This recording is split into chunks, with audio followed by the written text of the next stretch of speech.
How is it possible that households with two full-time incomes are still living paycheck to paycheck?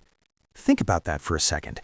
Two adults working, two paychecks coming in every month, and yet, at the end of the month, there's stress, anxiety, and nothing left over. This isn't a personal failure. It's not because people are lazy, bad with money, or making terrible decisions. In fact, most families are doing exactly what they were told to do: get educated, work hard, earn more, and build a better life. And for a while, it feels like it's working, until it doesn't. Today, I want to show you something most people never stop to question: why working more, even with two incomes, is no longer creating financial security, and why it's quietly pushing families into a trap that's hard to escape. This video isn't about blaming individuals. It's about understanding the system, the hidden math behind modern life, and the patterns that keep repeating across millions of households in the United States. After years studying personal finance, income data, and the habits of financially free families, one truth keeps showing up again and again. The problem isn't how much money comes in, it's what that money is forced to support. And once you see it clearly, you can't unsee it.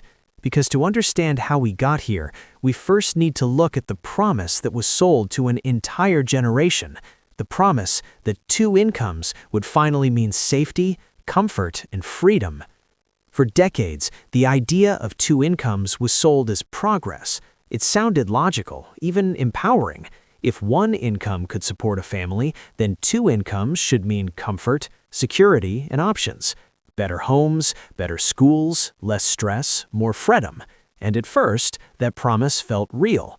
As more households became dual income, life appeared to improve. Families could afford things that once felt out of reach. Vacations became normal. Bigger homes became expected. The message was clear: this is what success looks like now. But slowly, almost invisibly, something changed. Two incomes stopped being a bonus and quietly became the baseline. Prices adjusted, expectations shifted. Entire industries, housing, childcare, education, healthcare, recalibrated around the assumption that every household now had two paychecks. What was once extra became required. And that's the key detail most people missed. The system didn't reward families for earning more, it simply raised the cost of participation. Standing still began to feel like falling behind, so households kept pushing forward, working longer hours, chasing higher salaries, not to get ahead, but just to stay afloat. The promise wasn't broken overnight. It eroded gradually, masked by convenience, credit, and optimism. Most families never realized they were trading stability for dependence. Because the real question was never, can two incomes make life better? It was, what happens when life is built in a way that demands two incomes to function? To answer that, we need to step back and compare where families started and where they are now. In the 1970s, the typical American household looked very different. One income was often enough. One full-time job could pay for a modest home, a car, health care, and still leave room to raise children. It wasn't luxurious, but it was stable. There was margin, there was breathing room. Fast forward to today, and the picture has flipped. Now, two incomes are common, yet stability feels rarer than ever. Housing costs have exploded. Education has become a long-term financial burden. Healthcare is a constant source of anxiety. Childcare alone can rival a second mortgage. And despite earning more on paper, families feel financially fragile. What changed wasn't effort. People work more hours now than they did decades ago. Productivity is higher. Education levels are higher. Yet the reward for all that work has shrunk. The most revealing difference is margin. In the past, families could absorb shocks. One income loss didn't immediately mean disaster. Today, many households operate at full capacity. Every paycheck has an assignment before it even arrives. This is why two-income families often feel poorer than single-income families of the past, not because they earn less, but because their financial structure leaves no room for error. And when a system removes margin, it creates pressure. Pressure to earn more, pressure to borrow, pressure to keep running. Understanding this comparison is critical because it explains why two incomes slowly stopped being a choice and became something much closer to a requirement. Which raises the next question: when exactly did that shift happen? The shift didn't happen overnight. There was no single law, no sudden announcement, no clear moment when families were told they now needed two incomes just to survive. It happened gradually, so slowly that most people never noticed. As more households entered the workforce, the economy adjusted. Housing prices rose, not because homes became better, but because buyers could now bid more. Colleges raised tuition as families stretched further. Childcare costs climbed as demand increased. Everywhere you looked, prices quietly reset to match higher household income. But here's the critical part: wages didn't rise at the same pace. So instead of creating extra security, the second income was absorbed by higher fixed costs. Families didn't feel richer, they just became more dependent. Losing one income was no longer inconvenient, it was catastrophic. This is when two incomes stopped being optional. They became the foundation everything else rested on. The mortgage, the car payments, the school district, the health insurance. Life was no longer built with slack. And once a system depends on full capacity, it becomes fragile. Any disruption, a layoff, an illness, a pregnancy, a divorce, exposes how tight everything really is. Most families don't notice this shift while it's happening. They adapt, they normalize stress, they assume the pressure is personal. But the pressure isn't personal, it's structural. And once your income structure is locked in, there's only one direction the system encourages you to go next: spend more when you earn more. Which leads directly into the most dangerous illusion of all: lifestyle inflation. Lifestyle inflation is subtle. That's what makes it so dangerous. It doesn't feel irresponsible, it feels reasonable. Earn more? Upgrade a little. Move to a better neighborhood. Drive a safer car. Add a few conveniences to make life easier. Individually, none of these choices look like mistakes. In fact, they often feel like progress. The problem is what happens when they stack. As income rises, expenses quietly rise with it, not just once, but permanently. A bigger home means higher taxes, insurance, maintenance, and utilities. A nicer car comes with higher payments, higher insurance, and faster depreciation. Subscriptions multiply, small monthly costs pile up unnoticed, and soon the raise you worked so hard for is already spoken for. What makes lifestyle inflation especially destructive in two-income households is that upgrades are often based on combined income. Decisions are made as if both paychecks are guaranteed forever, but life doesn't work that way. This creates a false sense of stability. Families appear successful on the outside, yet financially they're running at full speed just to stay in place. There's no margin, no flexibility, no exit. The real cost of lifestyle inflation isn't just money, it's commitment. Every upgrade locks you into a higher baseline, and once that baseline is set, stepping back feels like failure, even when it's the smarter move. That's why lifestyle inflation keeps people trapped, not because they earn enough, but because their lives are designed to consume everything they make. And nowhere is this trap more powerful, more permanent, and more unforgiving than in housing. Housing is where the two-income trap becomes permanent. Unlike subscriptions or lifestyle upgrades, housing decisions are long-term. They don't just affect your budget this month, they shape your financial reality for decades. When families buy or rent homes based on two incomes, they stretch to the maximum they're approved for, not the maximum they can safely afford. On paper, it works. The numbers pass the bank's test, the payments fit, barely, and because everyone else is doing the same thing, prices keep rising. But what's rarely discussed is that housing doesn't just cost a mortgage or rent payment, it pulls everything else up with it. Property taxes, insurance, maintenance, utilities, commutes, even expectations around lifestyle and social circles change once you move into a higher cost area. This is how families become locked in. Once housing is set at a two-income level, flexibility disappears. You can't easily downsize without disruption. You can't absorb income loss without panic. And you can't make bold financial moves like starting a business or investing aggressively because your biggest expense leaves no room for risk. In previous generations, housing acted as a stabilizer. Today, for many families, it acts as an anchor. The most financially resilient households follow a different rule. Their housing costs can be covered by one income, not because they earn less, but because they value optionality more than appearance. That single decision creates breathing room. It turns emergencies into inconveniences. It transforms job loss from a crisis into a transition.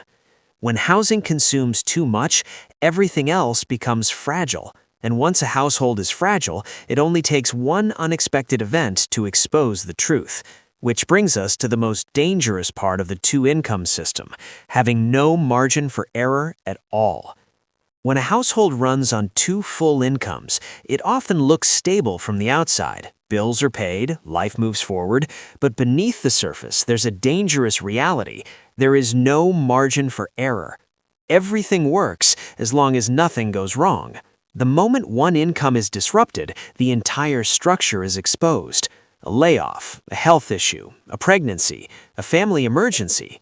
Even a temporary setback can create immediate financial stress because the system was never designed to flex.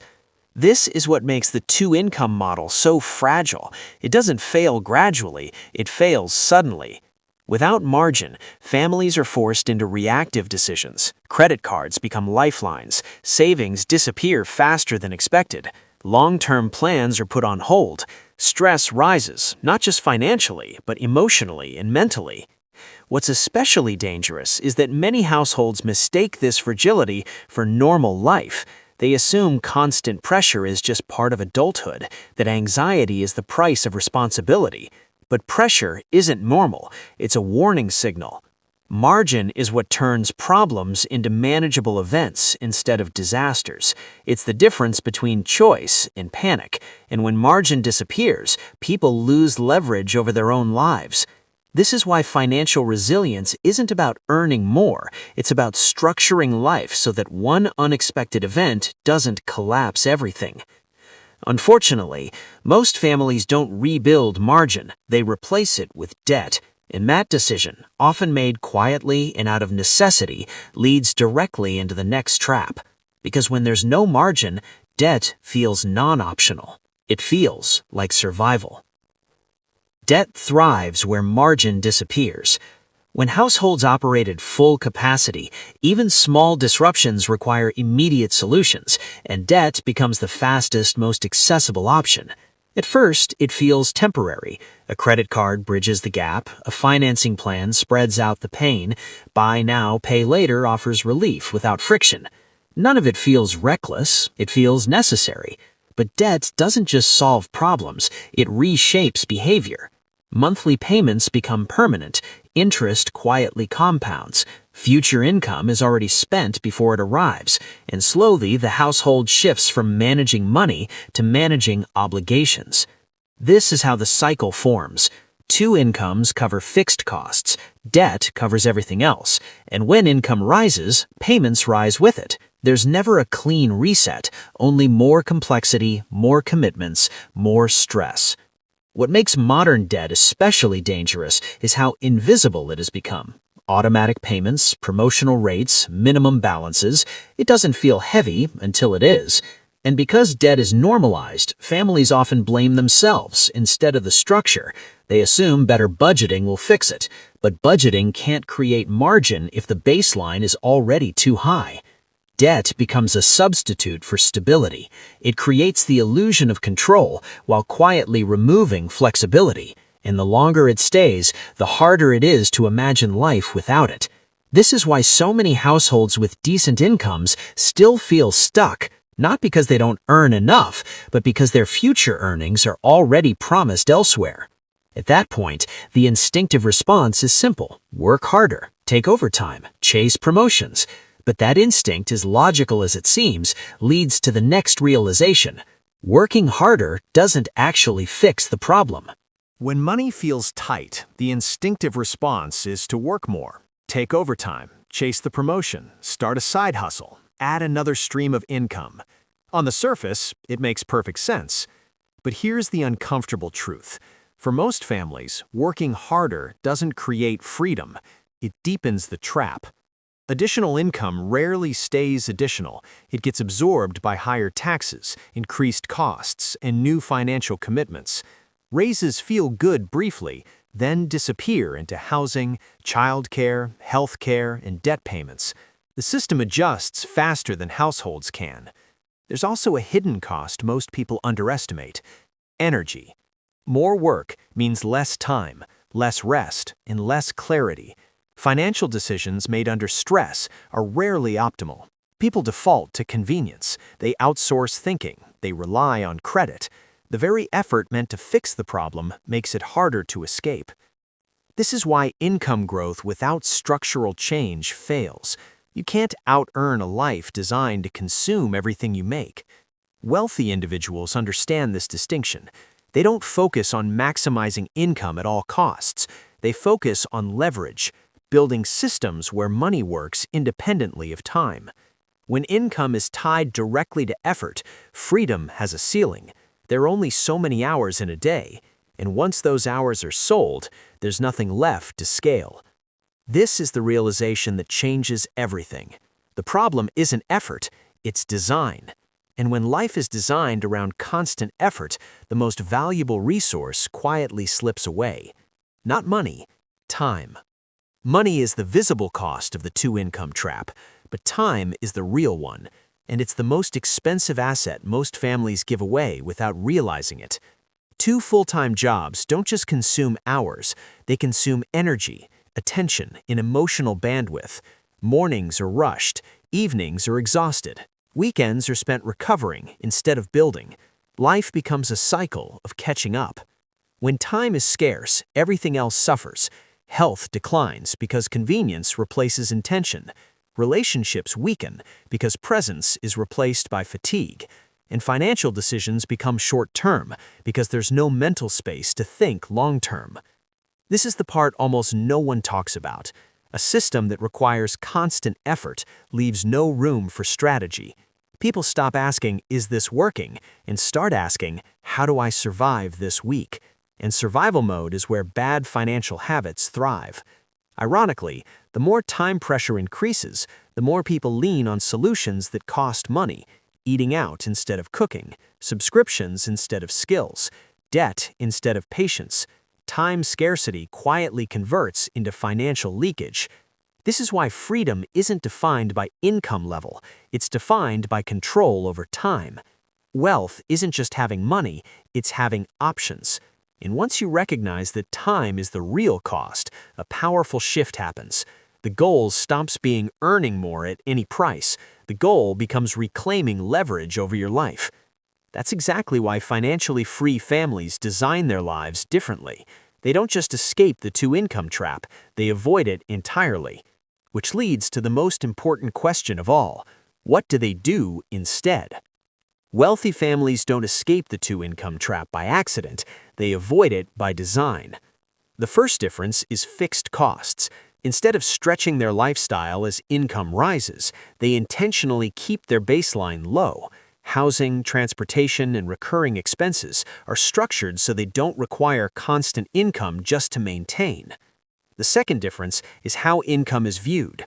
Wealthy households don't rely exclusively on paychecks. They prioritize assets, investments, businesses, and systems that generate income without demanding time in exchange. This creates flexibility long before it creates luxury. Another key distinction is optionality. Financially resilient families make decisions that preserve choices. They can walk away from bad jobs. They can absorb shocks. They can take calculated risks, not because they earn more, but because they've reduced dependence. Perhaps most importantly, wealthy individuals resist status-driven spending. They understand that appearances are expensive and fragile. Freedom, on the other hand, compounds quietly. This doesn't mean living small forever. It means delaying upgrades until they're supported by assets, not income alone. The order matters. Income builds lifestyle. Assets build freedom. Once assets cover core expenses, income becomes optional, and that's when real wealth begins. The irony is that none of this requires extreme sacrifice. It requires intentional design, a willingness to step off the treadmill before it speeds up even more. And that brings everything full circle, because once you understand how the trap works and how it's avoided, the final step is deciding what you want your life to be built on. The two-income trap isn't about ambition or effort. It's about structure. Most families didn't fail. They followed the rules exactly as they were given. Work harder, earn more, upgrade your life, repeat. And yet, the result was dependence instead of security. The uncomfortable truth is this: when your entire life depends on two incomes showing up every month, you don't have stability, you have exposure. The system works only as long as nothing goes wrong. But once you see the pattern, you regain control. You start asking different questions, not how can I earn more, but how can I need less to be safe? Not how do I keep up, but what actually buys freedom? Two incomes aren't the enemy. Depending on them to survive is. The moment your core expenses can be supported without constant effort, pressure eases, choices expand, life opens up. And that realization leads to the final step, turning insight into action. If this video made you stop and think, don't ignore that feeling. Awareness is the first step out of any trap. If you want more content about building real financial freedom, hit like, subscribe to Felipe Son Invest, and comment below with the word escape. Let me know you're ready to design a life with margin. Because real wealth isn't about working harder forever, it's about building a life that doesn't break when life happens. And the moment you stop running on two incomes just to survive, that's when freedom finally begins.